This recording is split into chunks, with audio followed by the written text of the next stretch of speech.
हम अभी मंजुल भारद्वाज के थिएटर ऑफ रेलेवेंस के सूत्रपात करता है। इनका ही ये रंग सिद्धांत है और कल यानी 12 अगस्त को इसके 28 साल पूरे हुए। तो 28 साल की यात्रा में मंजुल भारद्वाज ने अपने रंगकर्म को, देश दुनिया के रंगकर्म को, देश दुनिया के समाज को किस तरीके से देखा है, इसको हम समझने का प्रयास करते हैं। तो मंजुल जी, पहले तो बधाई आपने कि आप जो है 28 साल आपने पूरे की, एक लंबी यात्रा आपकी रंगकर्म को लेकर के, और रंगकर्म का समाज के प्रति जो उत्तरदायित्व है उसको लेकर के। तो मेरी बधाई स्वीकार करें पहले तो। दूसरी बात कि इन 28 सालों की यात्रा में आप सामाजिक तौर पे किस तरह के बदलाव महसूस करते हैं? शुक्रिया धनंजय। और आप इस 28 साल की यात्रा में शामिल रहे हैं और आपने हर प्रयोग को बड़े करीब से देखा है। तो 28 साल पूरे होने पर आपको भी बहुत बहुत बधाई इस रंग सिद्धांत के लिए। दूसरा जो है वो मूलभूत दो बदलाव आए समाज में एक बदलाव ये आया है कि समाज ने अपने आप सोचना बंद कर दिया। वो अपने सोचने की जो मनुष्य होने की जो प्रक्रिया है, प्राणी और मनुष्य में जो भेद है, वो विचार करने की क्षमता। लेकिन 1990 के बाद से समाज ने अपने लिए सोचना बंद कर दिया है। समाज अब दूसरों के सोचे हुए उस कार्यक्रम को एक कंप्यूटर की तरह अमल में ला रहा है, जी रहा है। और दूसरा बदलाव ये है कि धर्म जो है वो फिर से सत्ता के रूप में स्थापित हो गया है पूरी दुनिया में। तो ये जो आप महसूस कर रहे हैं कि व्यक्ति जो है अपने विचारों से नहीं बल्कि एक कंप्यूटराइज्ड विचार से संचालित हो रहा है, तो मैं अगर कहूँ कि जब ये, तो मुझे लगता है डिजिटल जो बदलाव आया है, जो ग्लोबलाइजेशन आया है, उसका एक प्रभाव होगा। लेकिन क्या पहले जो समाज था हमारे सामने, आप जिस समय रंगकर्म में नहीं आए थे, वो समाज और अब के समाज में इतना परिवर्तन आ गया है? पहले वाले के पास विचार थे, अभी नहीं है? बिल्कुल बिल्कुल नहीं है। और ये ग्लोबल फिनोमिना है, केवल भारत ही नहीं, ये पूरी दुनिया का आप देख लीजिए कि तकनीक ने या मैं कहूं कि जो नियंत्रित करते हैं पूरे संसाधनों को, उन्होंने नियंत्रण में इतना एकाधिकारवाद को पनपा दिया है कि आज जो है वो तकनीक को वो विकास दिखाते हैं, जबकि विकास का मतलब होता है समाज में मानवीय मूल्यों की स्थापना या मानवीय मूल्यों की के हिसाब से जीवन जीना। आज हम तकनीक के हिसाब से जीवन जी रहे हैं, मानवीय मूल्यों के हिसाब से नहीं जी रहे। और आपने कहा कि जब मेरे अपने जीवन में जो हुआ, वो मेरे अपने जीवन में मैंने बचपन में देखा, यही जो त्योहार थे, जो जमीन थी, जो खेती थी, जो सारे सरोकार थे, वो मानवीय थे। आज मानवीय सरोकार नहीं है। आज बच्चा भी जो है वो नमस्ते करता है तो उसको लगता है कि मेरे को क्या देने वाला है। या आज भी जो सबसे जो समाज ये कहे बड़े गर्व से कि ज्ञान मत दो यार। ज्ञान मत दो का मतलब क्या होता है? ज्ञान मत दो का मतलब ये है कि आप प्राणी बन जाइए, आप पशु बन जाइए, आप केवल व्यवहार की बात कीजिए, मुझे क्या फायदा हो गया उसकी बात कीजिए। और सबसे बड़ी बात यह है कि मैंने अपने हाथों इस तरह का सभ्यता का पतन नहीं देखा, जहां तो, मनुष्य जो है कमोडिटी हो जाए। तो आप ये कह रहे हैं कि ये ग्लोबलाइजेशन का असर है, या ग्लोबलाइजेशन के बाद ये समाज में बदलाव आया है कि समाज, मनुष्यों का समाज अब नहीं रह गया है। समाज जो है अब एक मशीनीकरण हो गया है और सबके अंदर भोगवाद आ गया है। एक जो मनुष्य के प्रति जो प्रेम भाव था, जो जवाबदेही का भाव था, जो मित्रता का भाव था, जो एक रिश्तेदारी थी, वो टूट रही है, वो टूट गई है। बिल्कुल खत्म है। अब आप देखिए, इसको थोड़ा सा मैं विस्तार दूं तो हम भारत के आजादी काल से अगर देखें तो आजादी के पहले दूसरा विश्व युद्ध हुआ, वो भी वर्चस्ववाद की लड़ाई थी। हिंसा मनुष्य का जन्मजात रोग है। या कहें कि वो एक विकार है, और मानवीय मूल्य इसलिए प्रस्थापित हुए हैं कि वो उसको हिंसा से उबार पाए।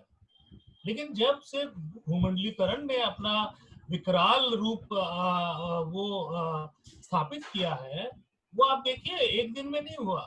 द्वितीय विश्व युद्ध के बाद एक वर्ल्ड ट्रेड एंड टैरिफ नाम का एक संगठन हुआ करता था।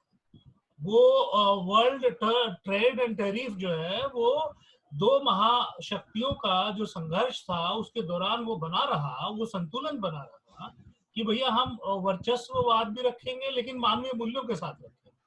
आप जो कह रहे हैं कि 3 बदलाव जो आए हैं, जब पहले भी चाहे प्रथम विश्व युद्ध हुआ या उसके पहले भी जब से राज सत्ताएं आपस में संवाद करती थी, तो आप देखिए सबसे पहले ये होता था कि सांस्कृतिक आदान प्रदान होता था कि एक कल्चरल टीम चली गई, फिर जो है वो साहित्यकार चले गए, फिर धर्म के नुमाइंदे चले गए, उसके बाद व्यापार आता था। आज तो सबसे पहले जो वर्ल्ड पावर एक बन रही है वो ये है कि वो कितना व्यापार करती है या उसका वो कितना बेच पाती है। जो सबसे ज्यादा दुनिया में बेच पाता है अपनी वस्तुओं को, आज देखिए उसको लोग वो उसको कहते हैं ये सुपर पावर है। जैसे थोड़े दिन पहले तक अमेरिका थी, आज चीन है। वो तो चीन का क्या है? आप क्या कह रहे हैं? आप कहना ये चाह रहे हैं कि जो मनुष्य मनुष्य के लिए है, या मनुष्य जो है उसके अंदर मनुष्यता है, वो सारे जीवों के लिए सोचता है, वो खत्म हो गया है, और इसके खत्म होने के जिम्मेदार आप किसे मानते आपके सामने है ये, आपके सामने ये है उदाहरण पूरी दुनिया में कि जो सिलिकॉन वैली का जो चिप लगा हुआ है, वो चिप क्या कर रहा है? वो प्रोग्राम बनाता है। वो प्रोग्राम बनाता है, प्रोग्राम बनाने के बाद में वो उसको प्रसारित करता है, और प्रसारित करने के बाद चूंकि आपके पास खाने के लिए अनाज के भंडार हैं, आपके पास जो है तकनीकी विकास है, डेवलपमेंट है, जैसे तकनीक के माध्यम से मैं आप तक पहुंच रहा हूँ। लेकिन आप तक पहुंचना अलग विषय है, पहुंचने के बाद मैं क्या कह रहा हूँ ये बिल्कुल अलग विषय है। लोग इस बात पे ध्यान नहीं दे रहे हैं कि वो तकनीक का उपयोग लोग कैसे कर रहे हैं। तकनीक का उपयोग आज सोशल मीडिया पर अगर आप बात करें तो एक भी आप दृष्टिगत बात लिख दीजिए, एक भी आप संविधान परक बात लिख दीजिए, एक भी आप जो है वो धर्म के लिए बात लिख दीजिए, तो सारे के सारे टूट पड़ते हैं आपके पास। एक ट्रोल आर्मी बनाई है सत्ता ने, वो ट्रोल आर्मी जो है वो तकनीक के थ्रू आपके पास पहुंचती है, लेकिन वो तकनीक पहुंच रही है, विचार पहुंच रहा है क्या? वो विचार इसलिए नहीं पहुंच रहा है क्योंकि 1990 के बाद से 1000 channel multiplied by 24 hours multiplied by 365 days पूरी दुनिया में पूरे जनरेशन को एक रोबोट बना के विकार बना दिया उन्होंने, विकारवादी बना दिया। आज इस देश में सबसे बड़ा तमाशा ये देखिए कि हम जो है वो खाना खाते हैं और लाशें तैरती हुई बाढ़ में या कोरोना से मरती हुई लाशों का ढेर देखते रहते टीवी में, और वो हमारे लिए जो है हम पे इतनी संवेदना नहीं होती कि हम क्या देख रहे हैं, क्या बन रहे हैं। तो इससे बचने का रास्ता क्या दिखता है आपको? कैसे बचा जाए इससे, इस असंवेदनशीलता से? इससे बचने का रास्ता है कि एक लंबा आपको मानवीय संघर्ष करना है, और वो संघर्ष आपकी जो सबसे बड़ी बात है वो सांस्कृतिक चेतना का मिट जाना है। लोग आडंबरों के लिए, सत्ता के लिए बड़ी दुहाई देते हैं, हमारी संस्कृति बहुत महान है, हमारी संस्कृति तो वसुदेव कुटुंबकम है। लेकिन आप देखिए कि आपके देश में महामारी फैली है और आप तमाशे पर तमाशे किए जा रहे हैं। आपका जो है सत्ता का जो प्रमुख है वो कहने को प्रधान सेवक है। लेकिन आप बताइए कि आपने इस भारत देश में कभी ऐसा देखा है कि रिश्तेदार ही अपने परिवार की लाशें ना लें? हम तो बहुत विधि विधान संस्कार में भारत की जनता विश्वास रखती है, लेकिन आज जो है लाखों पीड़ित हैं, हजारों मर जा रहे हैं। आज जो है वो हर घर मुर्दा घर हो गया। बाकायदा सोशल मीडिया का ये तकनीक का आप ये विश्लेषण करें कि हर दिन लिखा जाता है आज इतने आंकड़े हो गए, आज फलाना सोसाइटी में लग गया। हम और आप भी जब टहलने जाते हैं ये हो गया कि बैनर कौन सी सोसाइटी में लगा है।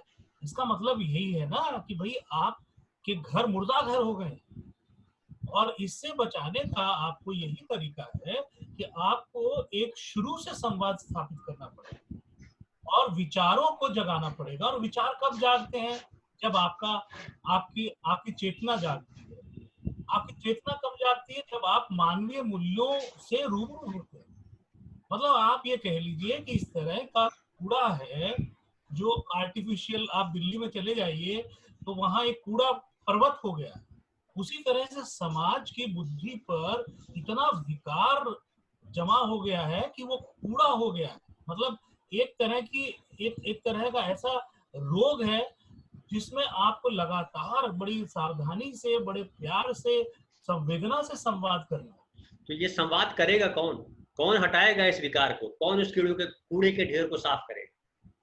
इस कूड़े के ढेर को साफ करेंगे जो संस्कृति कर्मी, क्योंकि ये राजनीतिक लड़ाई मात्र नहीं रही है अभी। लोगों ने जैसे मैंने 2014 से कहा, मैं सबको आवाज दे रहा हूँ, और मैंने उसी वक्त कह दिया था जब एक फर्जी कोई षड्यंत्र हुआ भ्रष्टाचार के नाम पे। एक संवैधानिक संस्था है सीएजी, जब उसने एक 2G घोटाला क्रिएट किया और पूरी संसद जो है वो ये कह दी विरोध में चली गई थी। उस वक्त हमने कहा था कि राजनीतिक कौम मर गई है। यानी कि सरकार के भ्रष्टाचार के खिलाफ आप जरूर आवाज उठाइए, लेकिन कोई व्यक्ति ये कहे कि भैया पहले आओ पहले पाओ, ये पिछली सरकार की नीति थी। और एक प्रधानमंत्री जो नया आया उसने कहा कि नहीं, इसका तो ऑक्शन होना चाहिए था, उससे ज्यादा संसाधन आते। तो आपने उसकी इस बात को कि ऑक्शन होना चाहिए, इससे एक घोटाला आपने कर दिया, और वो घोटाला सांस्कृतिक हुआ। आप समझिए कि मैं आज अपने बाप दादा पे केस कर दूं कि मेरे को इंग्लैंड में पैदा होना चाहिए था मुझे, या मेरे बाप दादा ने मुझे इंग्लैंड में नहीं पढ़ाया, तो मैं अपने बाप दादा पे केस कर दूं।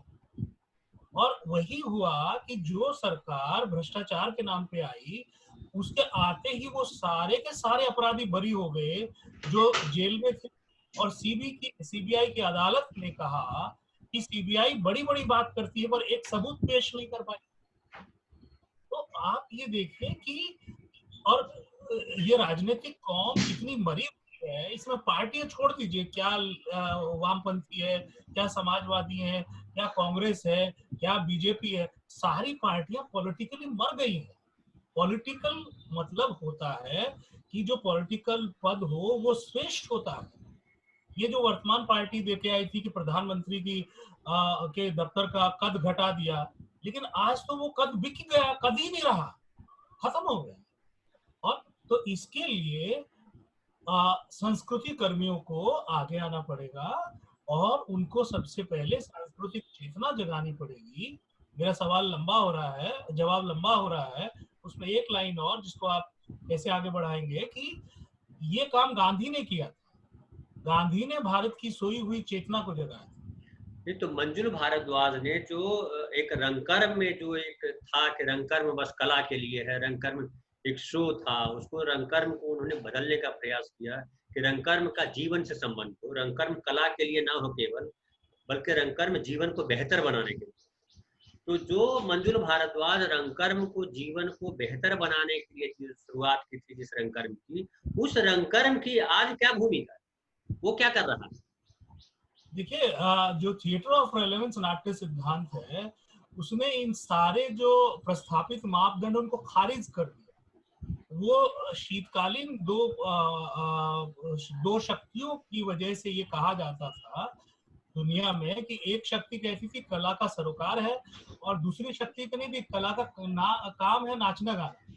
लेकिन थिएटर ऑफ रेलेवेंस थिएटर की मूल उत्पत्ति के साथ खड़ा होता है। थिएटर की जो मूल उत्पत्ति रही वो रही कि मनुष्य को मनुष्य बनाने की प्रक्रिया। यानी इसका मतलब क्या है कि राज सत्ता जो है वो व्यवस्था बना देती है आपके लिए। राज सत्ता जो है वो व्यवस्था को चलाने के नियम बना देती है, संविधान बना देती है। लेकिन राज सत्ता जो है वो मनुष्य को मनुष्य नहीं बनाती।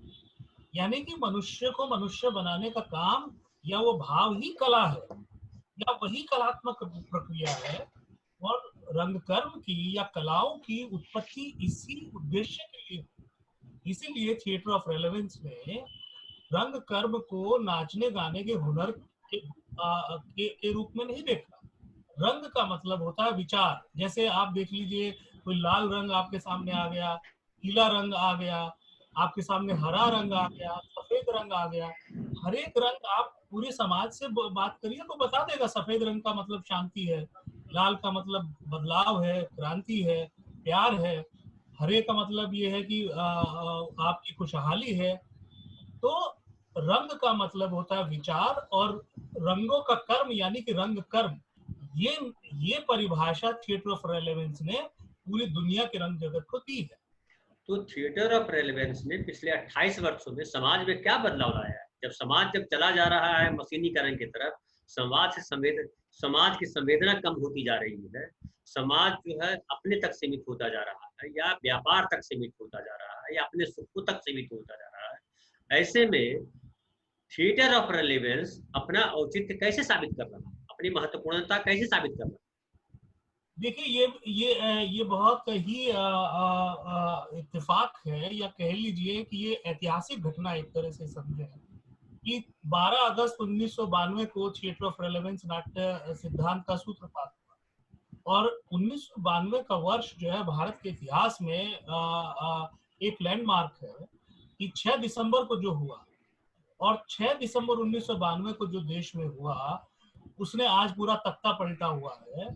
तो उसके उसके बाद 6 दिसंबर के बाद जनवरी में बंबई में दंगे हुए, और उन दंगों में मारकाट हुई, हिंदू मुसलमान का सांप्रदायिक दंगा हुआ।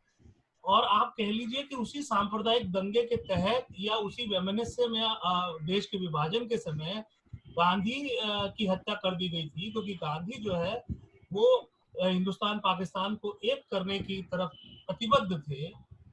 वहां गांधी की हत्या होती है, और एक रंगकर्मियों का समूह जो अपने पूरे जोश के साथ एक नया सिद्धांत लेके चल रहा है, वो ऐसी दंगाई भूमि में या ऐसे सांप्रदायिक दंगों के एरिया में, क्षेत्र में जाता है, और वहां एक दूर से किसी ने आवाज दी, अपना नाटक खेलता है। और उस नाटक के समय लोग तलवार लेके आ गए थे, लेकिन जब नाटक खत्म हुआ तो वही दर्शक इंसान जिंदाबाद बोल रहे थे, इंसानियत जिंदाबाद बोल रहे नहीं, थे। यानी मैं इसमें मैं यही बात कहूं कि आपने हाँ जो कहिए। कहा कि आज जो 1992 में, आज से 28 साल पहले जो आपने बदलाव महसूस किया था समाज में, कि दंगाई जो है आपका रंगकर्म देखने के बाद, आपका प्ले देखने के बाद, वो जो एक दूसरे को मारने काटने को उतारू थे, वो रोए, उनकी आत्मा जागी, लगा कि हम गलत काम कर रहे हैं, हमें मिल के रहना। लेकिन आज 28 साल बाद हम देख रहे हैं कि वो जो है चरम पे है वो तनाव। अभी कल ही जो है बेंगलोर में बहुत भयंकर किस्म का दंगा हुआ, होने से बचा, या जो कहिए एक सुबुगाट है, अभी आगे पता नहीं क्या होगा, कहा नहीं जा सकता, क्योंकि पूरे देश में जो है एक दंगा का माहौल, एक क्या कहते हैं उसको, भावनात्मक आवेग का माहौल है, धार्मिक भावनात्मक आवेग का माहौल है। बड़ी जल्दी आहत हो जाती है हमारी आस्थाएं, हो जा रही है ना। और ऐसे में मैं ये भी देख रहा हूँ कि आपने पिछले 28 सालों में पूरे देश में घूम घूम कर अपने रंग कर्म किया, है ना। आपने अपना औचित्य साबित किया, आपने फुटपाथ के बच्चों को स्कूल भेजा, उनके जीवन में बदलाव आया, महसूस किया लोगों ने। लेकिन ये बदलाव जो है, क्या बहुत छोटा है कि वो सामाजिक राष्ट्रीय जो फलक है उसमें वो बदलाव उभर करके नहीं दिख रहा है, और आपको लग रहा है कि समाज हमारा नीचे गया है? इसकी वजह ये है क्योंकि ये जो दौर है, ये दौर बेसिकली अर्थहीन कर देने का दौर है। ये जो आप कह रहे हैं ना कि जो तकनीक है, और ये जो पूरी दुनिया की जो खरीदने और बेचने की जो प्रवृत्ति है, ये प्रवृत्ति इतना विकारी हो चुकी है कि इसने पूरी दुनिया में, भारत ही नहीं पूरी दुनिया के व्यक्तियों को आत्महीन कर दिया। और जब मैं कह रहा हूं कि आत्महीन कर दिया है, तो अब सत्ताएं प्रायोजित कराती है। जैसे बेंगलुरु की आपने घटना की, ये बिना बिना सत्ता के ये हो नहीं सकता, या बिना सत्ता के दिल्ली के दंगे हो नहीं सकते। पहले जो थोड़ा सा एक ये किया जाता था कि जो अपीजमेंट का आरोप लगा कांग्रेस की 70 सालाना सरकार पे, उसकी वजह यही थी तो कांग्रेस तो केवल सरकार के लिए या डराने के लिए एक माइनॉरिटी को जो है वो ये सब षड्यंत्रों में लिप्त थी, लेकिन आज जो सत्ताधीश पार्टी है वो तो खुल्लम खुल्ला संविधान को नेस्तनाबूद करने के लिए नहीं करवाती है। नहीं, तो मैं सवाल कर रहा हूँ कि रंगकर्म क्या कर रहा है? खाली रंगकर्म जो है आप ही नहीं कर रहे, बहुत सारे लोग रंगकर्म कर रहे हैं, तो रंगकर्मी क्या कर रहे हैं? आप क्या कर रहे हैं? नहीं, बहुत सारे लोग रंगकर्म ही नहीं कर रहे हैं, रंगकर्म नहीं कर रहे हैं। जो जिस तरफ आप इशारा कर रहे हैं कि सत्ता के संस्थान जो है वो रंग नुमाइश करवाते हैं, जैसे दरबारों में कला कला जय जयकार लगाने वाले, कुछ नाचने गाने वाले हुनरमंद शरीर होते थे, वैसे ही जो सत्ता निमित्त के संस्थान है, चाहे वो दिल्ली में बैठा हुआ एक दिल्ली में स्थापित एक नाट्य विद्यालय हो या सरकारों की अकादमियां हो, ये आज से नहीं है, कांग्रेस के जमाने से है ये। कि कांग्रेस के जमाने में भी आप देख लीजिए, कौन कौन सरकार के सचिव को पता होगा कि हम 28 साल से थिएटर ऑफ रेलेवेंस नाट्य दर्शन लेके बैठे और काम कर रहे हैं, या कौन सा अकादमी के जो सदस्य हैं उनको पता होगा, ये पता है उनको, लेकिन वो इस बात से इत्तेफाक नहीं रखते, क्योंकि उनको उनको कला से कोई लेना देना नहीं है, उनको रंगकर्म से कोई लेना देना नहीं है, उनको केवल जो है सत्ता की खैरात से लेना देना है। और वो यही उनका रंगकर्म केवल अपने सर्वाइवल के लिए, जैसे गिरगिट जो है वो सर्वाइव करता है तो वो भी रंग बदलता है और वो नुमाइश करते हैं। और जब नुमाइश करते हैं तो आप देखिए कि पिछले 6 साल का आप देख लीजिए, 6 साल में उन्होंने एक आडंबर किया, वो अवार्ड वापसी का आडंबर किया कुछ लोगों ने। वो अवार्ड वापसी का आडंबर मैं क्यों कह रहा हूं, क्योंकि वो पिछली जिन सरकारों ने उन्होंने अवार्ड दिए, उन सरकारों से अगर वो सवाल पूछते तो ये नौबत नहीं आती कि आज विकारी लोग सत्ता में बैठते। एक बात। दूसरी बात ये देखिए कि पिछले 6 साल से देख लीजिए, कौन रंगकर्मी है जिसने आवाज उठाई हो? उसको भी छोड़िए, ये जो लॉकडाउन हुआ और जब 12 करोड़ मजदूर जो है लहूलुहान होके, जिन्होंने अपने लहू से पूरे देश के हाईवे रंग दिए, कौन रंगकर्मी है जिन्होंने एक शब्द भी लिखा उनके लिए, कहा उनके लिए? तो ये मित्र बहुत लंबा संघर्ष है और जीवन को पुनर्व्याख्या उसकी करने की जरूरत है।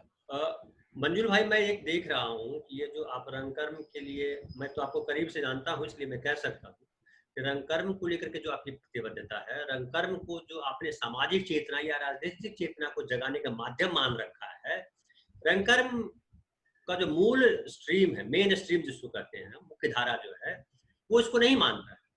कई बड़े रंगकर्मी कह चुके कि ये समाज बदलने का माध्यम नहीं है रंगकर्म। आप लगातार कहते रहे कि समाज बदलने का माध्यम है, और अब तो ये भी आप कहते हैं कि राजनीति को बदलने का माध्यम। तो राजनीति को बदलने का जो माध्यम है, समाज को जो बदलने का माध्यम है, ये रंगकर्म, और इसलिए आपका थिएटर ऑफ रेलेवेंस है। तो थिएटर ऑफ रेलेवेंस क्या इतना ताकतवर है, उसमें इतनी कुवत है कि वो समाज को बदल पाए, वो राजनीति को बदल पाए, आज के हालात को बदल पाए? और अगर बदल पाता है तो उसके सामने क्या चुनौतियां हैं? देखिए, पहली बात तो ये जो मेन स्ट्रीम है इसको तो हम खारिज करते हैं। काय का मेन स्ट्रीम है? यानी कि सत्ता की खैरात पे आप जो है वो 4 लोगों को अपना नाटक दिखा दीजिए और तो आप मेन स्ट्रीम हो गए। मेन स्ट्रीम का अर्थ ये है कि आप जनता में कितने हैं, आप जनता के साथ कितना संवाद कर रहे हैं।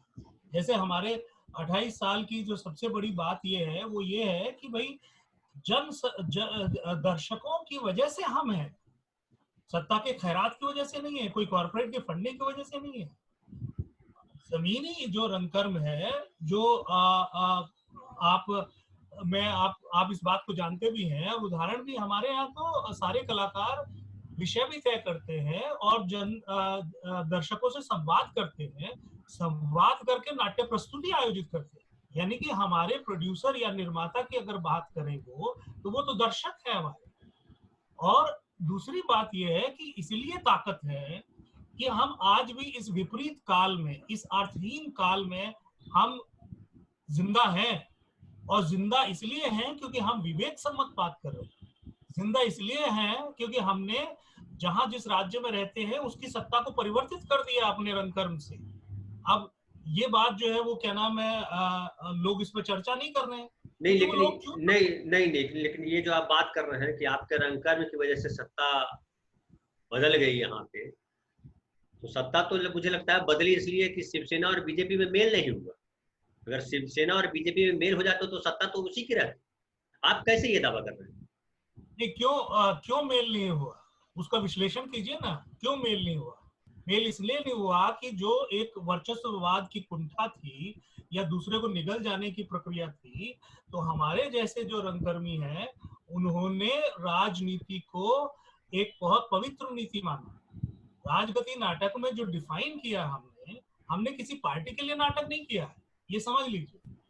हमने राजनीति के लिए नाटक किया है, क्योंकि जो आज छदम लोग हैं या जो वर्चस्ववादी हैं, वर्चस्ववादियों में केवल केवल सत्ताधीश नहीं, वर्चस्ववादियों में सबसे बड़े हैं पूंजीपति, पूंजीवादी।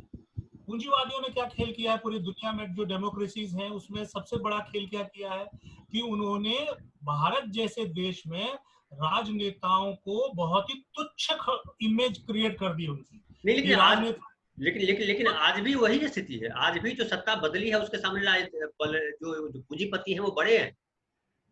नहीं, वो पूंजीपति बड़े रहेंगे, इसलिए मैंने कहा लंबे संघर्ष की। मैं आपको छोटे छोटे उदाहरण दे रहा हूँ कि जो राजगति नाटक है उसने सबसे पहला काम यही किया है कि भैया राजनीति तुच्छ नहीं है, राजनीति गंदी नहीं है।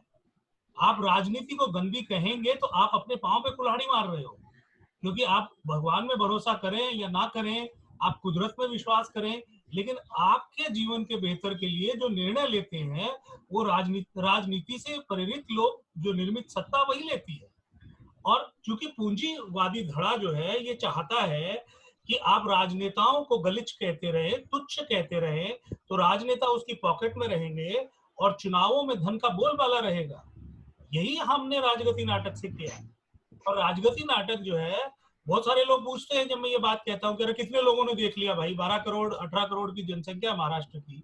तो हमने कहा कितने लोगों ने देखा ये इंपॉर्टेंट नहीं है, और जो सत्ता में बदलाव चाह रहे थे वो बदलाव करने वाले लोगों, बदलाव जो चाह रहे थे उन लोगों ने देखा, उन्होंने उस नाटक के प्रदर्शन आयोजित किए। तो जिसको कहते हैं ना कि हम तो ये चाहते हैं कि विचार की प्रक्रिया शुरू हो, विवेक प्रक्रिया शुरू हो, और वो विवेक प्रक्रिया को ट्रिगर करना हमारा काम है।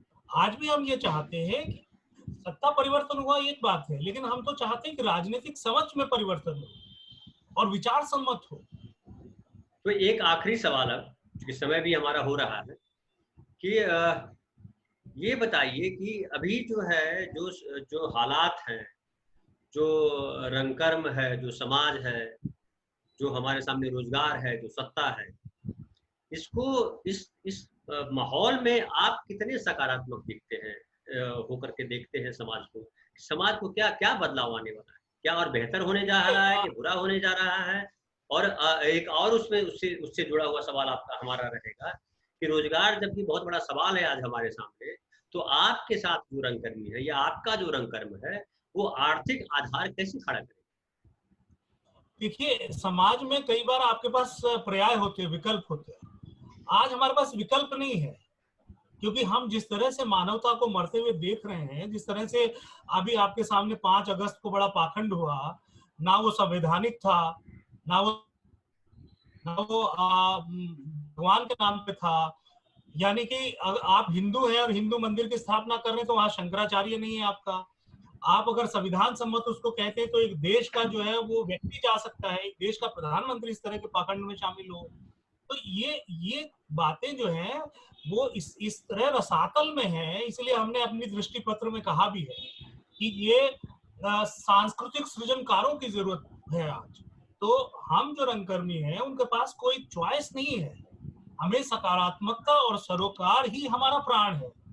और इस मरती हुई दुनिया में इस महान भारत देश के जो विध्वंस होते नजारे हम देख रहे हैं, उसमें हम अपना तिनका जो होते ना, जैसे कहते हैं ना कि डूबते को तिनके का सहारा, तो ठीक है हम चंद मुट्ठी भर हैं, लेकिन हम उन तमाम जो आवाजें हैं, जो साथी हैं, जो कहीं राजनीति की राख में दबे हुए हैं, जो कहीं समाज में जिंदा होने की जिजीविषा से तड़प रहे हैं, तो हमारा रंगकर्म या रंग सिद्धांत वो उस एक तिनके की तरह है। और वो तिनका जो है वो मनुष्यता में बहुत बड़ा आशावाद है। वो विवेक और विचार को संबल देने वाला एक बहुत बड़ा माध्यम है। तो मित्र मेरे, यही है कि ये लड़ाई है दिए और तूफान की। तो हम तो ये मानते हैं कि व्यक्ति की निष्ठा हो तो उसकी ऊर्जा जो है वो अपने आप में एक सूर्य हो जाती है, और हम रहे ना रहे तो हम तो सूर्य हैं और संकटों के बादलों के बाहर चमकेंगे। धन्यवाद मित्र, हमारी आपकी बात फिर आगे कभी किसी दिन हम करेंगे विशेष चर्चा। आज का समय समाप्त होता है। धन्यवाद आपका, आप आए। शुक्रिया मित्र।